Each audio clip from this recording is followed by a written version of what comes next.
on Thursday, we have the 10th of Tevet. The 10th of Tevet, it's a fast day. It's a fast day. Now, what happened on the 10th of Tevet? 10th of Tevet, there's three different things that happened around this time. On the 8th of Tevet, the Greeks translated the written Torah to Greek. They translated to Greek. And the Chachamim say that after this happened, this was such a churban. This is what we talked about during Chanukah. They translated the Torah to Greek, which was not allowed. Meaning they forced the Chachamim, they forced the sages to translate it to Greek.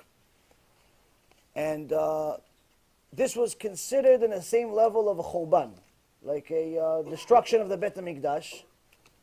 And this happened on the 8th of Tevet. And the reason why is not because of simple translation. Not because of that. If anything, if you look at it logically, you would think this is Kiddush Hashem. You would think this is sanctifying the Torah, you're spreading the Torah to more languages. More people will learn it. Baruch Hashem, this is great. The problem is it's quite the opposite. It's quite the opposite. The Greeks were not interested in translating the Torah so they could become tzaddikim.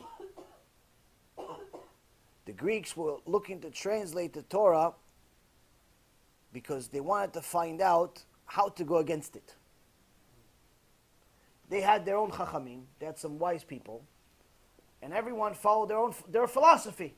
They were considered the smartest people in the world. The only people that didn't listen to them were the Jews. So why are you not listening to us? It's like, we have our Torah, it's from God. So tell us what it says, we want to learn it. Not because we're going to change ourselves. We're not going to learn Torah because we're going to do tshuva. We want to see what it says so we can find out ways to go against it. To go against the Torah. And this is why there was 3 days of darkness. Mamash, a spiritual decline in the world happened after this translation happened. And there was 3 days of darkness that happened after this. And this type of mentality is not necessarily just from 2,000 years ago. The Maharal Diskin said about 100 years ago that he put a cherem on speaking English. So you're not allowed to learn Torah in English. So you're not allowed. He put a decree about 100 years ago not to learn Torah in English. Why? He says because this is where all the heresy is going to come from. People that are not looking to learn Torah for the sake of Torah. People are not looking to learn Torah for the sake of sanctifying Hashem. People are looking to learn Torah for the sake of doing the same thing that the Greeks did. They're looking for what's something that's misunderstood. What's something that's missing. What's something that's, not for the average folks. What's something that we can go against, and so on and so forth. And obviously, as we saw, he was right. Now, of course, many other chachamim came out later on and gave leniencies on it and took the cherem away. But the point being is that the message was loud and clear.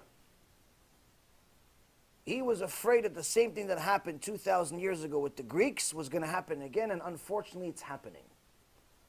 Unfortunately, it's happening. It's happening in the modern Orthodox world. It's happening in different type of Reform, Conservative, Open Orthodox, and different sects of Judaism are changing the Torah that's holy, that Hashem Yitbarach gave us, that Hashem Yitbarach gave the Chachamim, and unfortunately, they're making it into what they call modern or what they call something. It's something else. It's no longer the same. Why? Because they don't like it. And many of them are not simply coming out like the Reform, which just outright said, we don't believe in the oral Torah. Many of them are not coming out like the Conservative and saying, we don't want to follow the oral Torah. They're not coming out like them. Many of them, unfortunately, are saying, no. The Rambam misunderstood it. Because if you look over here, and you look over there, and you look under the table, and you look on top of the roof, and you look at this guy, you look at that guy, and you translate this word and that word and this one, you combine all these different things, you got it. You're allowed to eat pigs. You're allowed to put wigs on. You're allowed to be a pig. Do whatever you want. Naval birshut Torah. That's someone that learns Torah, but it becomes despicable with permission from the Torah. Meaning, not permission from the Torah, but he uses the Torah as his reasoning. But in reality, he desecrated the Torah. He didn't really use the Torah. So, this is one of the reasons of why we fast on 10th of Tevet. But this actually happened on the 8th. On the 9th of Tevet, both Ezra Sofer and Nehemiah both died. Both died. These were Kodesh Kodeshim.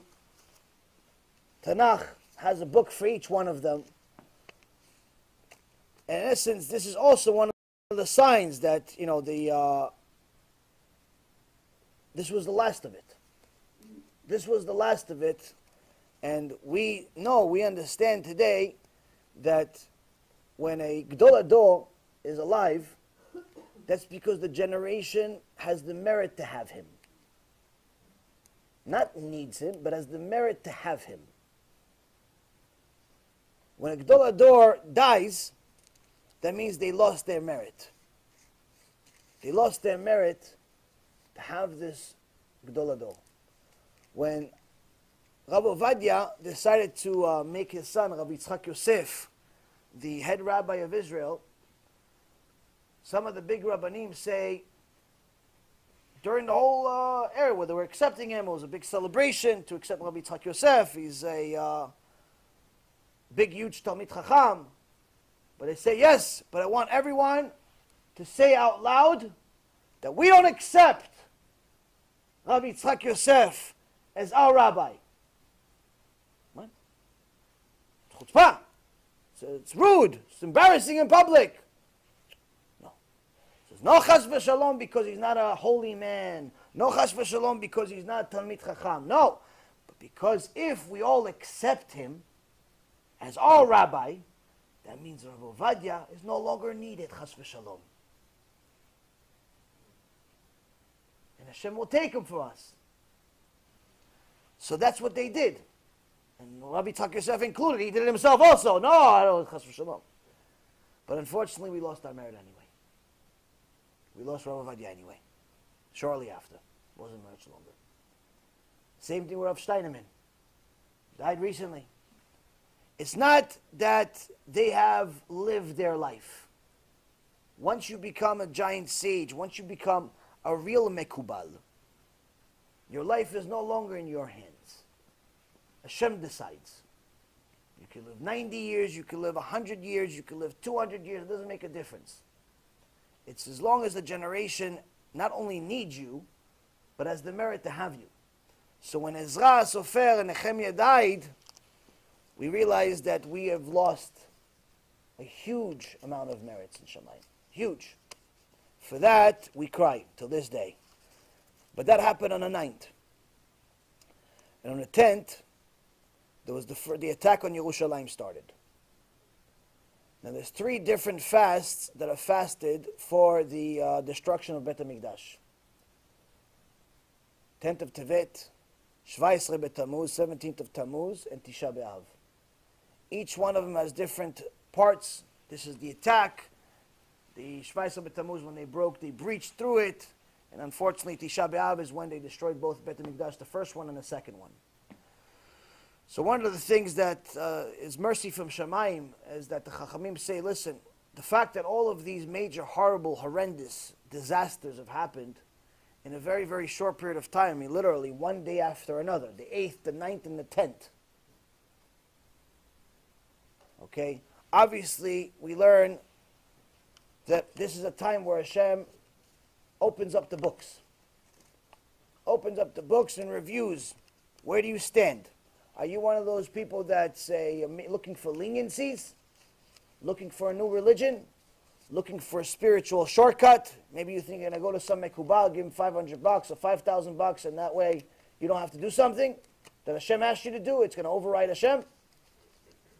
Or you're one of the few that's actually helping save the nation. You use that same $500 to actually get people to do tshuva.